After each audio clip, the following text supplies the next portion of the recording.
Oh, honey, it was just a small ceremony, not worth the 4-hour drive. My mother's laughter echoed through the phone, casual and dismissive, as if she were explaining why she skipped a routine dinner invitation rather than the most important day of my life. Besides, your sister needed help moving into her new apartment that weekend. You understand, right? I gripped my phone tighter, staring at the beautiful wedding photo on my desk. James and I had created a perfect intimate ceremony with just 30 of our closest friends and family. Well, almost family. The 2 empty seats in the front rows still haunted me. No, Mom, I don't understand, I replied, my voice steadier than I felt. It was my wedding day. My father's voice joined in from the background, chuckling along with my mother. Hannah, sweetheart, when you have a proper wedding at the country club like your sister's planning, we'll be there front and center. But that little garden thing you did. Come on. Little garden thing. Those words hit me like a physical blow. We'd chosen the botanical gardens because James had proposed there, under the cherry blossoms. We'd spent months planning every detail, making it perfect despite our modest budget. But to them, it would never be enough. Well, I said, fighting to keep my voice from trembling. I just wanted to know why. Now I do. I hung up before they could hear the tears in my voice. James found me later that evening, curled up in our home office, looking through our wedding album. He sat beside me, his presence warm and comforting. They still don't get it, do they? He asked softly. I shook my head, tracing my finger over a photo of us exchanging vows. They never will. To them, everything I do is second-rate compared to Katie. Even my wedding day wasn't worth a 4-hour drive. It had always been this way. Katie was the golden child, the one who could do no wrong. When she got into state college, our parents threw a massive party. When I earned a full scholarship to medical school, they simply nodded and asked if I'd heard about Katie's new job as a real estate agent. You know what hurts the most? I said, looking up at James. They're laughing about it. Like missing their daughter's wedding is some kind of joke. James wrapped his arm around me, pulling me close. Their loss, he said firmly. Look at what they missed. He pointed to a photo of our first dance, the fairy lights twinkling above us, our faces glowing with joy. This was perfect. You're perfect. 5 years passed. I built a successful medical practice, specializing in pediatric care. James and I bought our dream house, traveled, and created a life filled with love and respect. My parents remained distant, showing up occasionally for obligatory holiday calls, always more interested in updating me about Katie's latest achievements than asking about my life. Then came the call that changed everything. It was a quiet Tuesday evening. James and I were preparing dinner when my phone rang.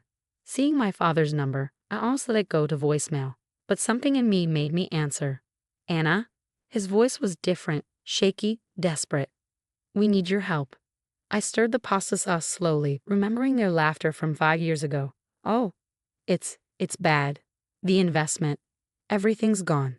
The house, our savings. We didn't know who else to call. Katie's not answering her phone. Of course she wasn't. Katie had taken their money for years, promising huge returns on guaranteed investments. I'd warned them, but they'd laughed that off too. Oh, Anna, you don't understand business like your sister does. Everything's gone. I kept my voice neutral, even as my hand tightened around the wooden spoon. All of it. My mother's voice cracked in the background. We need help, Anna. We have nowhere else to go. I thought about those empty seats at my wedding, about years of dismissal and disappointment, about laughter when they should have shown remorse. Anna?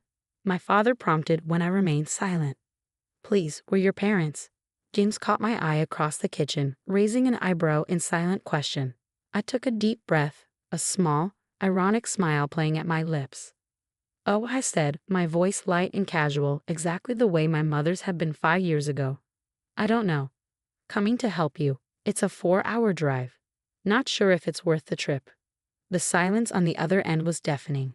The silence stretched for what felt like minutes before my mother's voice cracked through the phone. Anna, please, this isn't like your wedding. This is serious.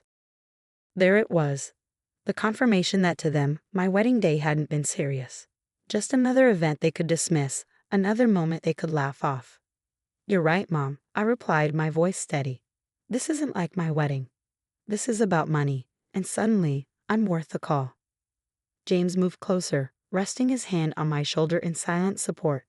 He knew every hurt, every dismissal, every moment they'd chosen Katie over me. He'd been there through it all, watching as they missed not just our wedding, but every milestone that followed. "We don't have anywhere else to go," my father pleaded, his usual confident tone replaced by desperation. "Katie's investments, they weren't what she promised. We lost everything." I stirred the pasta sauce mechanically, remembering the day 2 years ago when I tried to warn them about Katie's investment opportunities. She'd been pushing them to liquidate their retirement accounts, promising triple returns through her exclusive real estate deals. "Dad," I'd said during the rare family dinner, "these returns she's promising, they're not realistic. I have colleagues who lost everything in similar schemes." They'd laugh then too. "Oh, Anna," my mother had said, patting my hand condescendingly, "just because you're a doctor doesn't mean you understand business. Katie knows what she's doing." Now, as their world crumbled, they wanted me to be their safety net. "The bank is foreclosing next week," my father continued. "We thought maybe we could stay with you and James for a while, just until we get back on our feet." I looked around our home, the one James and I had worked so hard to build. The house we'd bought without any help from family, the life we created despite their absence. "You know what I remember most about my wedding day?" I asked, changing the subject abruptly, looking at those empty seats in the front row. Everyone asking where my parents were, having to smile and explain that you were busy helping Katie move. "Anna, that was 5 years ago," my mother interjected. "Can't you let it go?" Let it go. I felt a laugh bubble up, not unlike their dismissive chuckles from years past. "Like you let go of every school play you missed for Katie's dance recitals, every achievement you dismissed because Katie had something more important happening." James squeezed my shoulder gently. He knew where this was going, knew I needed to say these words. "When I got into medical school with a full scholarship, you didn't even come to the acceptance ceremony. You were at Katie's open house showing. When I graduated top of my class, you sent a card because Katie had a spa weekend planned for you." "We're sorry," my father said quietly. "We know we've made mistakes." "No," I replied, "you're not sorry about the mistakes. You're sorry you need something from me now. There's a difference." The line went quiet again. I could hear my mother's muffled sobs in the background, my father's heavy breathing. For the first time in my life, they were listening to me. "Anna," my father started again, "what do you want us to say?" I thought about that question. What did I want them to say? What words could possibly make up for years of neglect, of choosing Katie, of laughing off my pain? "I don't want you to say anything," I finally answered. "I want you to understand how it feels. To need someone and have them laugh it off as unimportant. To have your pain dismissed as not worth the effort." I could feel James watching me, could see the pride in his eyes. He'd watched me grow from the person who desperately sought their approval to someone who knew her own worth. "We do understand," my mother whispered. "We understand now." But did they? Or were they just saying what they thought I wanted to hear because they needed something from me? "I'll think about it," I said finally. "I'll call you back tomorrow." Before they could respond, I ended the call, placing my phone face down on the counter. James immediately pulled me into a hug, and I let myself sink into his embrace. "You okay?" he asked softly. "No," I admitted. "But I will be." We stood there in our kitchen, the pasta sauce now forgotten on the stove. Outside, the sun was setting, casting long shadows across our garden, the one we planted together, much like the garden where we'd exchanged our vows. "You don't owe them anything," James reminded me gently. "I know," I replied. "But what I decide to do next, it needs to be about who I am, not who they are." The question was, who exactly did I want to be? The next morning, I sat in my office at the pediatric clinic, absently scrolling through old family photos on my phone. There weren't many. Each one seemed to feature Katie front and center, with me somewhere in the background, trying to squeeze into the frame of my own family's attention. During my lunch break, I called Grace, my closest friend and the one who had helped arrange those beautiful flowers at my wedding, the ones my parents never saw. "They have some nerve," Grace said after I explained the situation. "But the real question is, what do you want to do?" I sighed, looking at the photo on my desk of James and me on our wedding day. Part of me wants to laugh and hang up, just like they did to me all those years. But another part wants to be better than them, Grace finished. "Because that's who you are, Anna." She was right. Despite everything, I built my life around helping others. My pediatric practice wasn't just a job, it was a calling. Every day, I worked with children and families, healing not just bodies but sometimes hearts too. After my shift, I drove home the long way, passing by the botanical gardens where James and I had married. The cherry blossoms were in bloom again, just like that day. I pulled into the parking lot and sat there, thinking. When I finally got home, James was waiting. One look at my face and he knew I'd made a decision. I'm going to help them, I said quietly, but on my terms. The next morning, I called my parents. I found you an apartment, I said without preamble when my father answered. It's small but clean and safe. It's near my clinic, and the rent is reasonable. I'll pay the first 3 months. The silence on the other end was heavy. They'd been expecting to move into our spacious home, I knew, to be taken care of completely. An apartment? My mother's voice quavered. But we thought. You thought you'd move in with us, I finished. No, that's not happening. But I'm offering you a chance to rebuild, something you never offered me.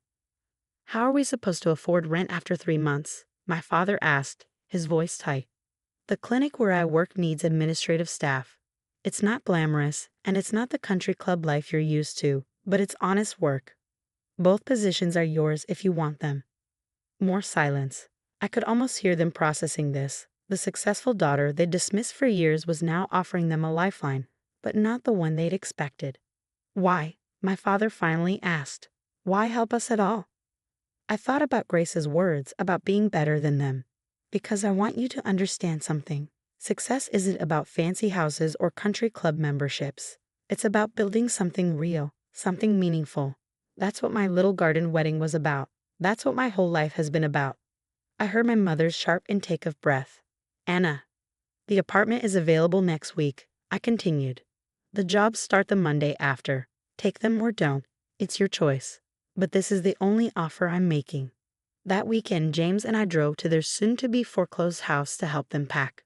The country club photos were gone from the walls, replaced by squares of unfaded wallpaper. Katie's Realtor Awards still sat on the mantel, now just painful reminders of their misplaced trust. As we loaded boxes into our car, my mother touched my arm. Your wedding, she said softly. The photos I saw. It was beautiful. Yes, I replied simply. It was. We should have been there. Yes, I said again. You should have. 2 months later, my parents had settled into their new life.